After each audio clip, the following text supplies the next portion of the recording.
नमस्कार दोस्तों, आप देख रहे हैं हमारा YouTube चैनल ट्रेंडिंग से टक्कर। जी हाँ दोस्तों, अगर आप हमारे चैनल पर पहली बार आए हैं तो चैनल को सब्सक्राइब कर ले, साथ ही साथ बेल आइकन प्रेस जरूर कर ले, क्योंकि यहाँ आपको मिलने वाली है देश दुनिया की तमाम बड़ी से बड़ी खबरें। तो आप इस चैनल को सब्सक्राइब जरूर कीजिए। वीडियो को बिना स्किप किए चलते हैं खबर की ओर। इस वक्त की बड़ी खबर, बिहार विधानसभा चुनाव के पहले चरण का प्रचार थमने से पहले राज्य की राजनीति एक बार फिर सर्वे के लिए आंकड़ों से सरगर्म हो गई। आईएएनएस, मेटाराइज, पोलस्टर्स और चाणक्य तीनों एजेंसियों की ओपिनियन पोल में एनडीए पक्ष में रुझान दिखाई दे रहे हैं।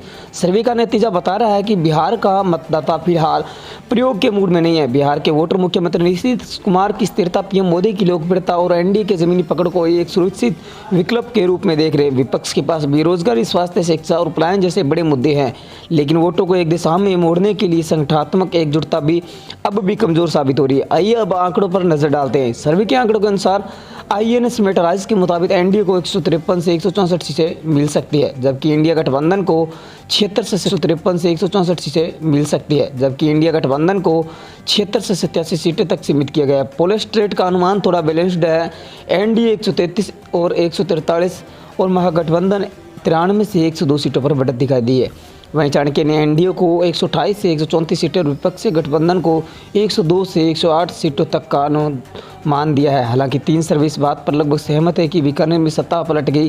फिलहाल बिहार में सत्ता पलट की संभावना फिलहाल कम है। बिहार के सत्ता में दौड़ की मजबूती का इन सभी के औसत को देखें तो एनडीए का आंकड़ा 140 सीटों के आसपास बैठा तो है, जो 243 सदस्य विधानसभा में बहुमत की दृष्टि से बहुत ही कंफर्टेबल स्थिति है। वहीं दूसरी ओर महागठबंधन को इन तीनों सर्वे में 76 से 108 सीटों के बीच रखा गया है, जबकि अन्य दलों को 2 से 9 सीटों मिलने का अनुमान। तीनों सर्वे का रुझान बताता है कि नीतीश कुमार और नरेंद्र मोदी की जोड़ी फिलहाल बिहार की सत्ता की दौड़ में मजबूत स्थिति में। पहले चरण के मतदान से पहले यह सर्वे ट्रेंड यह संकेत देता है कि बिहार चुनाव शायद सत्ता परिवर्तन नहीं बल्कि सत्ता की पुनर्वापसी का चुनाव साबित हो सकता है।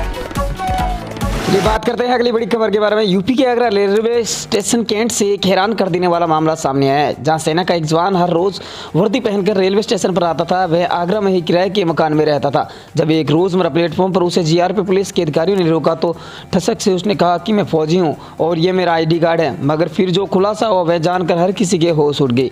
आगरा में जीआरपी पुलिस ने एक फर्जी फौजी को गिरफ्तार किया है। यह सातिर खुद को फौजी बताकर रेलवे स्टेशनों से लोगों से सामान चोरी करता था। मुखबिर की सूचना पर पुलिस ने चेकिंग के दौरान वर्दी पहने हुए फर्जी फौजी राजन गुप्ता को गिरफ्तार किया है। आरोपी राजन पिछले 6 महीनों से आगरा में किराए के मकान पर रहता था और खुद को आगरा के लाल किले के ड्यूटी पर तैनात बताता था।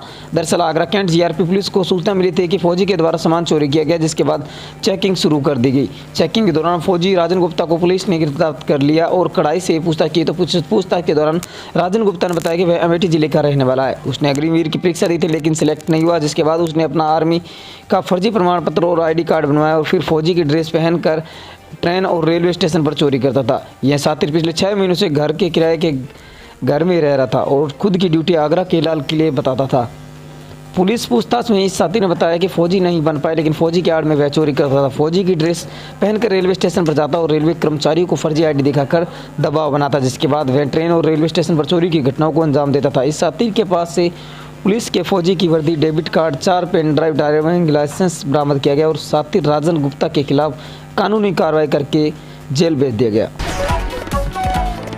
बात करते हैं अगली बड़ी खबर के बारे में। बिहार विधानसभा चुनाव के माहौल में राष्ट्रीय जनता दल आरजेडी की एक चुनावी सभा से वायरल हुए एक वीडियो ने बड़ा सियासी भूचाल ला दिया। समस्तीपुर के मोईदीनगर में आयोजित तेजस्वी यादव की रैली में एक नाबालिग बच्चे द्वारा विवादित और हिंसक बयान पर सत्ताधारी भारतीय जनता पार्टी और जनता दल यूनाइटेड ने राजद को घेर लिया है और इसे जंगल राज की संस्कृति का बताया है। विवाद उस समय शुरू हुआ जब मोहनपुर के जेएमआरडी कॉलेज में तेजस्वी यादव की सभा चल रही थी। तेजस्वी के मंच पर पहुंचने से पहले हरे रंग का गमछा पहने एक छोटे बच्चे ने माइक संभाला। बच्चे ने मैथिली भाषा में जो बातें कही, उन्होंने विपक्ष को राजद पर हमला करने का सीधा मौका दे दिया।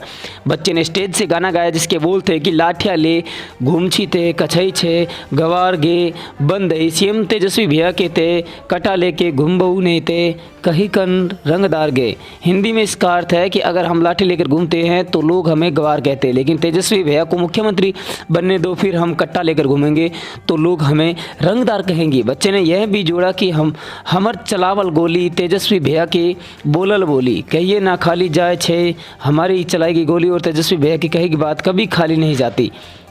इस वीडियो के वायरल होते ही जदयू और बीजेपी ने राजद की राजनीति पर तीखा हमला बोल दिया। सत्ता पक्ष का कहना है कि यह बयान राजद के उस आपराधिक इतिहास की ओर इशारा करता है कि जिसके लिए 90 दशक के लालू राबड़ी शासनकाल को जाना जाता है। जेडीयू एमएलसी नीरज कुमार ने इस बयान की कड़ी निंदा करते हुए इसे महिला विरोधी और हिंसक सोच करार दिया। उन्होंने सोशल मीडिया पर लिखा, तेजस्वी यादव के मन से बड़ा इस तरह की हिंसक और आपत्तिजनक भाषा बोलता है और वहाँ मौजूद नेता शाबाशी देते हैं। यही राजद का संस्कार है। हुई महिला पुलिस की मुठभेड़ सवालों के घेरे में आ गई है। आरोपी के भाई ने अधिवक्ता के माध्यम से पुलिस पर गंभीर आरोप लगाए हैं। इसने कहा है कि पुलिस ने कब्रिस्तान से आरोपी को उठाया और चौकी में हिरासत में रखा। करीब 9.25 घंटे बाद गोली मारकर फर्जी मुठभेड़ दर्शा दी। मामले में गुरुवार को संबंधित पुलिस टीम के खिलाफ मुकदमा दर्ज कराने के लिए न्यायालय में प्रार्थना पत्र देने की तैयारी है। 29 सितंबर को बनादेवी क्षेत्र के एक इलाके के युवक ने दुष्कर्म कर धर्म परिवर्तन का आरोप लगाते हुए फफाला मार्केट निवासी जुबेर उर्फ खन्ना पुत्र दिलशाद के खिलाफ मुकदमा दर्ज कराया था। पुलिस के अनुसार 30 सितंबर की सुबह पुलिस टीम बरोला बाईपास रोड पर चेकिंग कर रही थी, तभी जुबेर को ने महिला पुलिस पर फायरिंग कर दी। जवाबी फायरिंग में उसे बाएं पैर में गोली लगी थी। इसके बाद पुलिस ने घेराबंदी करते हुए उसे गिरफ्तार करके जेल भेज दिया। इस प्रकरण में जुबेर के भाई ने फिरोज ने आरोप लगाया कि इसमें कहा है कि 29 सितंबर को शाम 6:15 बजे पुलिसकर्मी ने मोहल्ला सराय रहमान स्थित कब्रिस्तान से जुबेर को जबरन उठाया था, जो सीसीटीवी फुटेज में मौजूद है। जुबेर को पहले थाना बनादेवी फिर आईटीआई चौकी पर ले जाकर हिरासत में रखा गया। उसे रात 3:30 बजे उसे बरूला बाईपास से ले जाकर मुठभेड़ दिखाते हुए पैर में गोली मार दी ताकि उसे अपराधी सिद्ध कर अपने अवैध कृत्य को अवैध ठहराया जा सके। इसके बाद जुबेर के खिलाफ हमले में आर्म्स एक्ट का झूठा मुकदमा दर्ज कर लिया गया। पुलिस ने तलाशी और जब्ती के समय बीएनएस की धारा 103 का पालन नहीं किया। इसके अनुसार तलाशी लेने से पहले इलाके के 2 या 2 से ज़्यादा स्वतंत्र गवाहों या दूसरी जगहों के गवाहों की जरूरत होती है। साथ ही बीएनएस की धारा 105, 182, 185 के अनुसार गवाहों के हस्ताक्षर किए और किसी भी ऑडियो वीडियो इलेक्ट्रॉनिक के जरिए रिकॉर्ड किए गए सामान की लिस्ट बिना देर किए अधिकारियों को भेजी जाएगी। उन्होंने कहा कि थाना बनादेवी आईटीआई पुलिस चौकी व बरोला बाईपास पर सीसीटीवी लगे। उन्हें देखा जाए तो स्पष्ट होगा कि जुबेर को कब और कहां किस प्रकार हिरासत में लिया गया और कथित मुठभेड़ पूर्णतः फर्जी और मनगढ़ंत है ये कराया गया था। पुलिस महिला ने मुकदमा बनादेवी क्षेत्र के इलाके की 20 वर्षीय युवती 12वीं की छात्र है। उसने मुकदमा दर्ज कराते हुए कहा था कि 6 माह पहले जुबेर जाते समय रोजाना पीछा करता था। उसकी बहन ने युवती को उससे हिंदू बताते हुए मिलवाया था। बात करते हैं अगली बड़ी खबर के बारे में। यूपीएससी सिविल सेवा परीक्षा देश की सबसे कठिन और प्रतिष्ठित परीक्षाओं में से एक है। इन परीक्षा के 3 चरण होते हैं, प्रीलिम्स, मेंस और इंटरव्यू।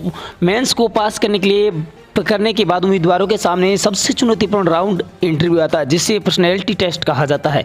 बात करते इस राउंड में उम्मीदवार की नॉलेज, सोच, व्यक्तित्व, आत्मविश्वास और परिस्थिति में प्रतिक्रिया देने की क्षमता को परखा जाता है। इसी इंटरव्यू राउंड में यूपीएससी 2021 की टॉपर रितु शर्मा ने अपने जवाबों और ईमानदारी से सबका ध्यान खींचा था, लेकिन उन्होंने खुद बताया कि उनका इंटरव्यू उम्मीद से काफ़ी अलग रहा। उनसे बहुत सारे फैक्चुअल प्रश्न पूछे गए, जिससे वह थोड़ा सा भी निराश हुई। रितु शर्मा ने बताया कि इंटरव्यू के दौरान उन्हें एकेडमिक बैकग्राउंड यानी हिस्ट्री, हॉनर्स से जुड़े कई प्रश्न पूछे गए। वह बोली, इंटरव्यू को लेकर मेरी बहुत उम्मीदें थी, लेकिन वहाँ मुझसे ज़्यादातर फैक्चुअल सवाल पूछे गए। लगातार ऐसे प्रश्न आ रहे थे जिनके जवाब मुझे नहीं पता थे। उनसे पूछे गए प्रश्न कुछ इस प्रकार है। सवाल, 1882 का युद्ध किसके बीच हुआ था? सवाल 2, कंटिन्यू वॉज क्या होता है? सवाल 3, लॉर्ड मेयो की हत्या कब और कहाँ हुई? इनमें से कुछ सवालों के जवाब रितु ने दी। भाई उन्होंने कहा कि मुझे बुरा लगा कि एक के बाद एक तथ्य आधारित प्रश्न पूछे जा रहे हैं और मैं उनका उत्तर नहीं दे पा रही हूँ। 1882 के युद्ध और लॉर्ड मेयो की हत्या पर सवाल। दरअसल 1882 का युद्ध संयुक्त राज्य अमेरिका और यूनाइटेड किंगडम के बीच हुआ था। वहीं लॉर्ड मेयो भारत के चौथे वायसराय थे, जिनकी फरवरी 1872 में पोर्ट ब्लेयर में शेर अली अफरीदी नाम के व्यक्ति ने हत्या कर दी थी। शेर अली पहले ही ब्रिटिश सेना में था और अपने रिश्तेदारों को हत्या के लिए दी गई सत्ता से नाराज होकर किसी उच्च अधिकारी से बदला लेना चाहता था। क्या होता है कंटिन्यू वॉइस? कंटिन्यू वॉइस होता है का मतलब होता है जब हम बोलते समय अपनी वोकल्स कॉर्ड्स को लगातार कंपन में रखते हैं और हवा का बहाव जारी रहता तो आवाज़ लंबी देरी तक निकलती है। सरल शब्दों में यह तो आवाज़ होती है जिसे हम तब तक खींच सकते हैं जब तक सांस चलती है। क्या इतिहास खुद को दोहराता? इतिहास की छात्रा होने के कारण उनसे एक क्लासिक सवाल भी पूछा गया, do you think history repeat itself? क्या आपको लगता है कि इतिहास खुद को दोहराता है? इसके अलावा इनका मौर्य वंश, चंपारण सत्याग्रह, विश्व युद्ध और सस्टेनेबल डेवलपमेंट गोल्स प्रश्न भी पूछे गए। रितु ने बताया कि जिन सवालों के जवाब मुझे नहीं पता थे, मैं साफ साफ कह देते थे कि मुझे नहीं आता। मैं किसी तरह का अनुमान या गलत जवाब देने की कोशिश नहीं कर रही थी। यह ईमानदारी उनके इंटरव्यू की सबसे बड़ी ताकत साबित हुई। रितु ने अपनी सफलता के पीछे कुछ जरूर बातों को अहम बताया। उन्होंने कहा कि सिलेबस पर ज़्यादा फोकस रखें और रिवीजन बार बार करें, साथ ही सीमित किताबों से पढ़ाई करें, लेकिन उन्हें गहराई से समझें। प्रैक्टिस और मॉक इंटरव्यू पर भी ध्यान दें। इसके अलावा पढ़ाई के घंटे नहीं, क्वालिटी मायने रखती है। उन्होंने कहा, मुझे टॉप करने की उम्मीद नहीं थी, बस टॉप 100% में आना चाहते थे ताकि दोबारा परीक्षा ना देनी पड़े। रितु ने बताया कि उन्होंने 11वीं में आर्ट्स स्ट्रीम चुनी थी क्योंकि उन्हें सोशल साइंस में रुचि थी। इसके बाद उन्होंने हिस्ट्री ऑनर्स में ग्रेजुएशन और पोस्ट ग्रेजुएशन किया। शुरुआत में वे एकेडमिक लाइन में जाना चाहते थे, लेकिन बाद में उन्होंने सिविल सेवा को अपना लक्ष्य बना लिया। और आप देख रही हमारा चैनल ट्रेडिंग से टक्कर। अभी सब्सक्राइब करिए हमारा चैनल और दबा दें बेल आइकन।